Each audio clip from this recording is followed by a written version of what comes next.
입니다. 오종혁 국어선생님입니다. 자, 오늘은 우리나라의 상속제도라는 제재를 가지고 공부를 하겠습니다. 주제는 이제 상속의 개념이 나올 거고요. 상속의 그 과정, 거기서 이제 다양한 상황에 대해서 이해를 구성하고 있습니다. 자, 첫 번째 문단 가시겠습니다. 상속의 개념이 나오고요. 상속 분해에 따른 상속 과정이 나옵니다. 자, 볼게요. 상속이란 피상속인의 사망에 의해, 그러니까 피상속인이라는 것은 이제 돌아가신 분을 얘기하는 겁니다. 그러니까 피상속인의 사망에 의해, 상속은 이제 상속받는 사람이죠. 그래서 피상속인이 가지고 있던 모든 재산상의 권리와 의무의 일체, 모든 것들이 이 상속인에게 승계된다는 겁니다. 승계라는 것은 이제 물려받는다는 거예요. 권리와 의무를. 그래서 상속의 개념이 지금 나온 겁니다. 그리고 상속의 순위를 보겠습니다. 순위. 자, 피상속인이 이제 한 사람이 아닐 거 아닙니까? 직계 비속이라든가 직계 존속, 형제자매, 사촌인의 반계 혈족, 이렇게 해서 이제 우리가 흔히 말하는 혈족들이 쭉 나왔는데요. 직계 비속이라는 거는 비속, 낮을 비자잖아요. 그러니까 자기로부터 직계로 이어져 내려가는 혈족 중에 자기보다 낮은 바로 직계, 아들, 딸, 손자, 증손, 이게 바로 이제 자기를 기준으로 해서 이제 아래쪽에 있는 사람들이죠. 직계 존속은 어디겠어요? 당연히 위쪽이겠죠, 위쪽. 그러니까 당연히 부모, 조부모, 할아버지, 할머니, 어머니, 부모, 아버지, 이렇게 되는 거예요. 그래서 비속, 존속 이렇게 구별하시고요. 당연히 형제자매가 있을 거고, 사촌인의 반계 혈족. 반계라는 건요, 이제 그 백부모, 숙부모, 생질, 그러니까 이제 직계가 아니라 같은 조상에서 갈라져 나온 혈족이니까요. 사촌인을 생각하시면 될 것 같아요. 그렇죠? 이렇게 해서 이제 순위가 이제 정해졌다. 그러니까 직계가 가장 우선 순위겠죠. 직계 비속 가장 중요하고, 그다음 직계 존속이 있는 경우에 피상속인의 배우자가 있을 거 아닙니까? 돌아가신 분의 이제 배우자가 있을 거 아니에요. 그죠? 그 상속인과 같은 순위, 여기 나오는 이 상속인들과 같은 순위로 공동 상속인이 된다. 이렇게 확인을 하시면 되겠네요. 자, 근데 상속인이 여러 사람인 경우에 각 상속인이 받을 수 있는 유산의 비율을 일컫는 것을 뭐라고 한다? 상속분이라고 합니다. 상속분. 유산의 비율이에요. 그러면 피상속인의 유언에 따라 의해 지정될 수도 있어요. 그러니까 이제 누구에게 얼마를 주어라, 또는 누구에게 다 주겠다라는 유언이 있을 수 있지 않습니까? 그러니까 이 유언은 이제 근데 민법이 정하는 조건을 충족해야 효력을 갖게 됩니다. 그러니까 그냥 말을 한다고 해서 되는 게 아니라 법에서 적법하게 조건이 충족을 해야 된다는 얘기죠. 그에 따라 상속분이 정해진다. 그럼 피상속인이 상속분을 지정하지 않았을 때, 그냥 돌아가셨을 때 법정 상속분 규정이 있다고 합니다. 법으로 정해 놓은 상속의 비율이 정해졌다고 그래요. 그래서 이때 형제자매처럼 같은 상속 순위의 상속인이 여럿인 경우에 똑같이 나누어 균등하게 이제 재산을 상속받는 것을 이제 원칙으로 한대요. 그래서 피상속인의 배우자가, 자, 돌아가신 분의 배우자예요. 직계 비속이나 직계 존속과 공동 상속인인 경우에는 직계 비속이나 직계 존속의 상속분의 1.5배를 상속받는데요. 그러니까 이 개념을 꼭 아셔야 되는데, 그러니까 피상속인의 배우자는 직계 비속이나 직계 존속에 대해서 1.5대 1이다라는 얘기입니다. 아셨죠? 예. 그러면 또 상속인의 직계 비속이 만약에 사망할 경우가 또 있잖아요. 이거 받아야 될, 그러니까 상속 받아야 될 직계가 있는데 그 비속이 또 사망을 했다. 이런 경우는 어떡하냐? 그럼 그 상속인의 받을 상속분을 그대로 사망한 상속인의 배우자가 또 있을 거 아닙니까? 또 직계 비속이 대신 상속하게 되는 거예요. 아셨죠? 예. 그러니까 이 상속을 받을 사람이 또 죽었다는 얘기죠. 그러면 누가 받는다? 배우자하고 직계 비속이 똑같이, 아까 그 이야기한 것처럼 상속의 순위처럼 똑같이 배우자와 직계 비속이 받는 겁니다. 아셨죠? 예. 이 경우에 배우자와 직계 비속의 상속 비율 역시 똑같아요. 1.5대 1이 되는 거예요. 아셨죠? 예. 항상 배우자를 조금 더 쳐줍니다. 이 경우에 배우자와 직계 비속의 상속 1.5대 1이다. 그리고 민법에서는 상속인들 중에서 피상속인을 부양했거나, 부양했다는 건 이제 돌봐줬다는 얘기예요. 재산 유지라든가 증식, 재산을 갖다 부풀렸다든가, 재산을 지켰다든가, 이렇게 특별하게 이제 기여를 했다, 이바지를 했다 이거예요. 그런 경우에는 일정액의 기여분을 추가로 받을 수 있다는 겁니다. 그러니까 기여분을 받을 수 있는 케이스가 되는 거죠. 그래서 기여분은 다른 상속인들과 합의를 통해서 그냥 무조건 받는 게 아니라요. 이 상속인, 다른 상속인들과 합의를 하는 겁니다. 이거 반드시 기억하셔야 돼요. 이게 다른 상속인이라는 걸 반드시 기억하셔야 돼요. 합의를 통해서 정해진 것이 일반적인데, 기여분이 만약에 인정되면 전체 상속재산에서 기여분을 먼저 빼고 남은 재산을 이제 모든 상속인을 대상으로 다시 배분을 하게 되는 거다라는 얘기죠. 자, 어려운 내용은 아니네요. 그렇죠? 여기까지는. 자, 그다음에 이제 두 번째 문단 가겠습니다. 단순 승인의 개념이다. 그러니까 상속인이 만약에 채무가 있을 수 있지 않습니까? 빚이 있을 수 있어요. 부채가. 이걸 포함한 피상속인의 모든 재산 권리금을 제한 없이 승계하는 것을 인정하는 의사표시를 그냥 단순 승인이라고 합니다. 그러니까 말 그대로 단순한 거죠. 일반적으로 상속인이 상속 개시가 있음을 안 날로부터, 자, 조심하셔야 됩니다. 이 법률은 아주 정확하게 기억하지 않으면 이제 틀립니다. 상속 개시가 있음을 안 날이에요. 아셨죠? 예, 사망한 날이 아니라. 아셨죠? 예. 3개월 내에 상속에 대한 특별한 의사표시를 하지 않으면 단순 승인이 이루어진 것으로 간주한다 이거예요. 의사표시를 특별히 안 하면 그냥 단순 승인으로 간주한다. 상속 개시가 있으면 안 날부터 3개월 이내. 그런데 이와 같은 단순 승인으로 인해서 피상속인의 그 권리 의무가 승계돼서 상속인이 피해를 보는 경우가 또 생길 수가 있지 않습니까? 그렇죠? 예. 이런 경우가 있는데 상속인에게 빚이 승계되는 경우가 대표적이지 않습니까? 그렇죠? 예. 엄청난 빚이 승계될 수도 있잖아요. 그래서 피상속인이 가지고 있던 재산상의 권리와 의무에는 피상속인의 재산뿐만 아니라 빚도 포함되기 때문에 빚을 갚아야 될 피상속인이 사망했단 말이에요. 그러면은 그걸 떠안아야 수밖에 없지 않습니까? 원칙적으로는 그렇지 않다는 거예요. 상속인이 그 빚을 갚을 필요가 없다고 생각하기 쉽지만 그렇지 않다는 거예요. 다 갚아야 된다는 얘기입니다. 아셨죠? 예, 그래서 중요하고 또 이러한 일이 겪을 수 있는 그런 상황이 올 수도 있지 않습니까? 그러니까 여러분께서는 상식으로 알아두실 필요가 또 있겠네요. 그렇죠? 이에 민법에서는 한정 승인과 상속 포기 제도를 마련하고 있다. 그러니까 이제 구제책으로 피해를 받지 않도록 한정 승인과 상속 포기 제도를 마련했다고 해요. 그러니까 이러한 제도를 만든 목적과 의도, 취지가 나온 겁니다. 그래서 빚을 상속해서 상속인이 재산상의 피해를 보는 것을 지금 막기 위해서 이렇게 만들었다라는 겁니다. 자, 세 번째 문단 가겠습니다.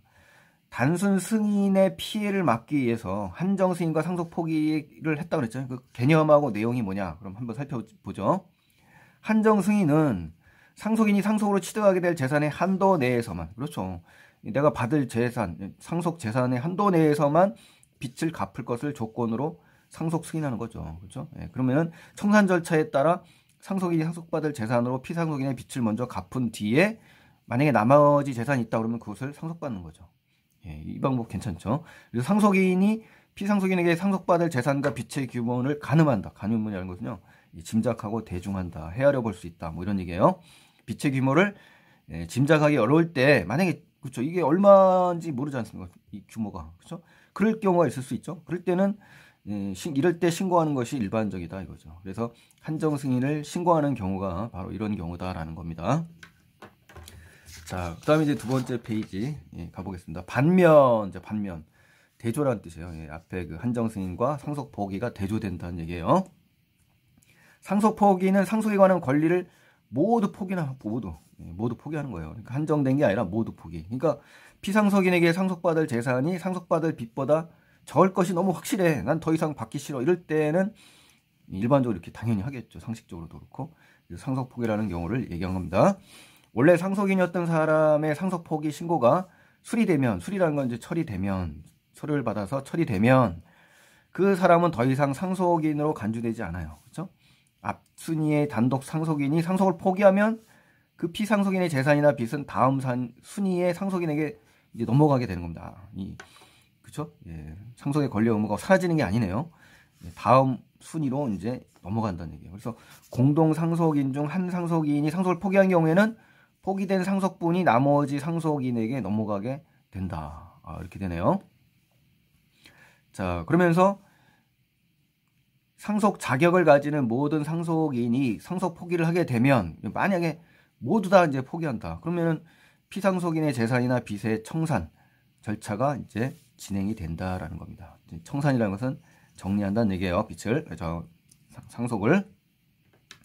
자, 이제 마지막 네 번째 문단입니다. 자, 비교적 현재까지는 뭐 어려운 내용은 없죠. 예, 굉장히 편안한 지문이긴 한데요. 예, 아마 법률 용어로 처음 보는 어휘들이 있기 때문에 다소 낯설 수는 있습니다. 자, 마지막입니다.